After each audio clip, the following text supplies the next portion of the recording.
நம்ம இலக்கியா இருந்துட்டு இப்போ நேரா ரேவதியை பார்க்கறதுக்காக போறாங்க. அந்த ஒரு டைம்ல நம்ம ரேவதி ரொம்பவே சந்தோஷப்படுறது மட்டும் இல்லாம, இலக்கியா கௌதம் கூட்டிட்டு வந்துட்டியா? எங்க கௌதம்? கௌதம் கிட்ட எல்லாம் உண்மையை சொல்லிட்டல? கௌதம் சீக்கிரம் உள்ள பாப்பா, என்னை பாத்தீங்கன்னா கட்டி பிடிச்சி அரவணைச்சு உன்னோட அம்மா தான்ப்பா நானு அப்படின்னு சொல்லிட்டு சொல்லி, அதாவது நீ பாத்தீங்கன்னா அம்மான்னு சொல்லிட்டு கூப்பிடுப்பா அப்படின்றமோ சொல்லி ரொம்பவே பாத்தீங்கன்னா எதிர்பார்ப்போட உட்காந்துட்டு இருக்காங்க.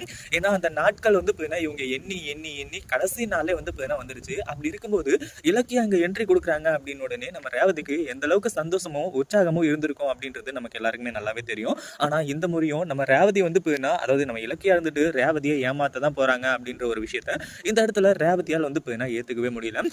இங்க பாரு இலக்கியா, இன்னையோட போயினா நீ சொன்ன நாட்கள் முடியுது. அது மட்டும் இல்லாம நீ என்ன பண்ணுவியோ ஏது பண்ணுவியோ, நாளைக்கு போயினா நானா கௌதம் கிட்ட உண்மையை சொல்றதுக்கு முன்னாடி நீ இந்த ஒரு உண்மையை போயினா சொல்லிட்டீங்கன்னா நல்லது, இல்ல அப்படின்னா நானா போயினா சொல்லிடுவேன் அப்படின்ற சொல்லிதான் மிரட்டிட்டு இருக்காங்க.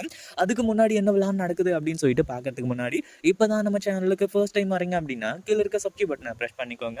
ஒரு பக்கம் நம்ம ஜானகி இருந்துட்டு எவ்வளவு பெரிய விஷயத்த இப்போ செஞ்சுட்டு இருக்காங்க அப்படின்றது அவங்களுக்கு ஒண்ணுமே புரியல. அதாவது அவங்களாம் வாயை திறந்து, எப்பா கௌதம், நான் உன்னை வளர்த்தவன் சொல்லிட்டு உனக்கு தெரிஞ்சு போச்சு, ஆனா உன்னை பெத்தவ யாருன்னு உனக்கு தெரிய வேணாமாப்பா அப்படின்றமா சொல்லி ஆரம்பத்திலேயே நம்ம ரேவதியை பத்தின உண்மைகளை சொல்லியிருந்தாலும் சரி, இல்ல இப்போ இவ்வளவு பெரிய பிரச்சனையாகி நம்ம ரேவதி சாகக்கூடிய நிலைமையில இருக்காங்க அப்படின்னும் போது வேற வழி இல்லை அப்படின்னு சொல்லிட்டு நம்ம ரேவதியை பத்தின உண்மைகளை போயின்னா நம்ம கௌதம் கிட்ட சொல்லியிருந்தாலும் சரி, அந்த அளவுக்கு மிகப்பெரிய இம்பாக்டோ இல்ல போயின்னா பிரச்சனையும் போயின்னா இருந்திருக்காது.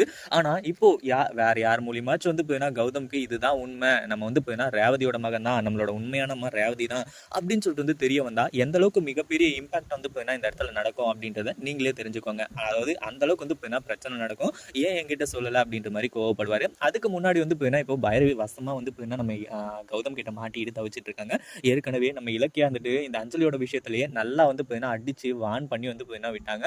இப்போ அடுத்ததா கௌதம், அதாவது இந்த எஸ்எஸ்கே கிட்ட போயின்னா போன் பண்ணி இந்த இலக்கியாவை போயின்னா அது கொல்லணும், இலக்கியாவை கௌதம் கிட்ட இருந்து பிரிக்கணும் அப்படின்றதுக்காக நான் எவ்வளவு பெரிய போராட்டம்லாம் பண்ணிட்டு இருக்கேன் தெரியுமா, எவ்வளவு நாளா நான் போயின்னா துடிச்சிட்டு இருக்கேன், அதுக்காக போயின்னா ஒவ்வொரு விஷயத்தையும் நான் செஞ்சுக்கிட்டு இருக்கேன் அப்படின்றது எல்லாமே போயின்னா உனக்கு தெரியும்ல அப்படின்றமோ சொல்லிட்டு இருக்காங்க. இது உண்மையிலேயே போயின்னா அதிர்ச்சியான ஒரு விஷயம் தான். அது மட்டும் இல்லாம எஸ்எஸ்கே இருந்துட்டு, பைரவி நீ கவலைப்படாத, இலக்கியாவை போயின்னா தீர்த்து கட்டுற நேரம் வந்தாச்சு அப்படின்றமா சொல்லிட்டு இருக்கும்போது தான் கௌதம் இங்க மாஸ் என்ட்ரி கொடுத்து பைரவியோட முகத்திரைய கிழிச்செறிறாங்க.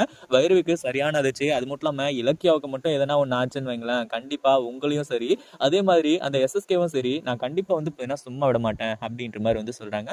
இதை கேட்ட உடனே என்ன பண்றது ஏது பண்றது அப்படின்னு சொல்லிட்டு தெரியாம பைரவி திரு திரு திருன்னு முடிச்சிட்டு இருக்கா. அதே மாதிரி இந்த பைரவி இனிமே அப்படியே அடிச்சு தூக்கி, அதாவது இந்த வீட்டை விட்டு அடிச்சு துரத்திட்டா ரொம்பவே சூப்பரா இருக்கும்னு நினைக்கிறவங்க இந்த வீடியோக்கு லைக் பண்ணிட்டு கீழே கமெண்ட் பண்ணுங்க. இந்த வீடியோ பிடிச்சிருந்தா லைக் பண்ணுங்க, ஷேர் பண்ணுங்க.